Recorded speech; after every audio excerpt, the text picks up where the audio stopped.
We're here with Ronald Roberts Jr., 18 points, 12 rebounds in the 70-69 win over Temple on Saturday night.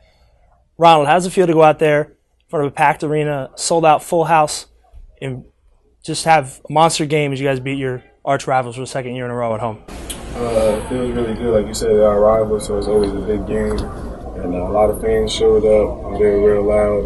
I'm glad they came to support us like that today. And I'm just proud of my team because we were down late in the second half and we just fought back.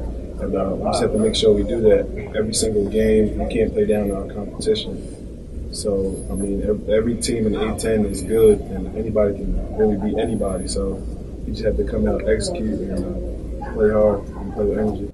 You mentioned you guys were down 9 late in the second half. You didn't panic. You just went out there, you executed. A couple of big shots from Carl Jones, some big rebounds, some stops on the defensive end. Does that give you guys energy as you're going forward? You know, you cut the lead from 9 down to 6, and then it's down to 3. Oh yeah, because when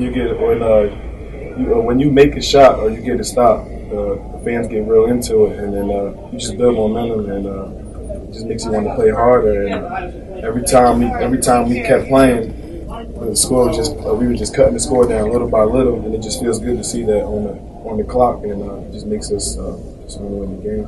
All right, your third win in a row. You're up to 4-3 in league play now. How are you guys going to use this game as a springboard to build on the winning streak and move on as you guys take on Dayton this week? Oh yeah, we have a tough week next week, both away games, but we're not going to be home with all these fans, so we just got to find it within ourselves to go out there and play hard. All right, we're here with forward Halil Kanacevic. Halil, team down 9 points late in the second half. You guys battled back to get a win against your arch rival.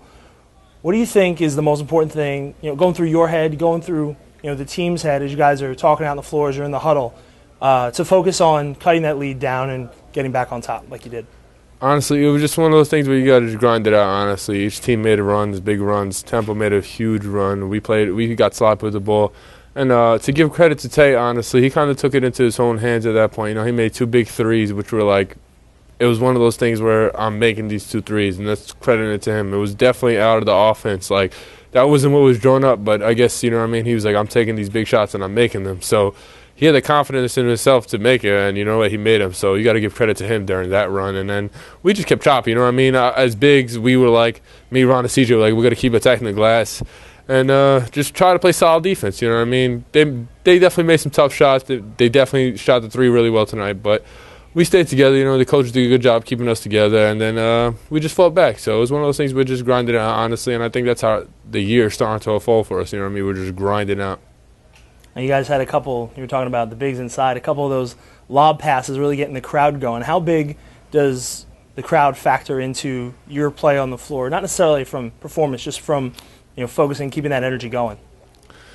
You love having them on the floor, honestly, like having them out there as a crowd. I think they hurt the other team more than they help us. They definitely help us a lot, but we still got to keep it focused. We've lost too many games to feed into the crowd, honestly, on the road and at home. But they show us a lot of support, so we love them being there. Cheering them. We rather them cheering than booing. So honestly, it's great that they're there, but it's just one of those things where I think they hurt the opposing team more than they help us, and they help us a lot. So that says to how much they actually have an effect on the game.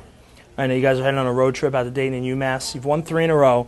How are you guys going to use this as a springboard moving forward into that road trip? It's just one of those things, We got Dayton next, and we've just been taking it one game at a time. So one game and then try to win that game. It's definitely a tough road trip, though. I'm not going to lie. To go from Dayton and then we play UMass so early on Saturday that it's just one of those things that it's kind of weird scheduling. But we're just going to take it one game at a time. That's what we've been doing. It's cliche, but literally for us, that's what's been working, and that's what we're going to keep using.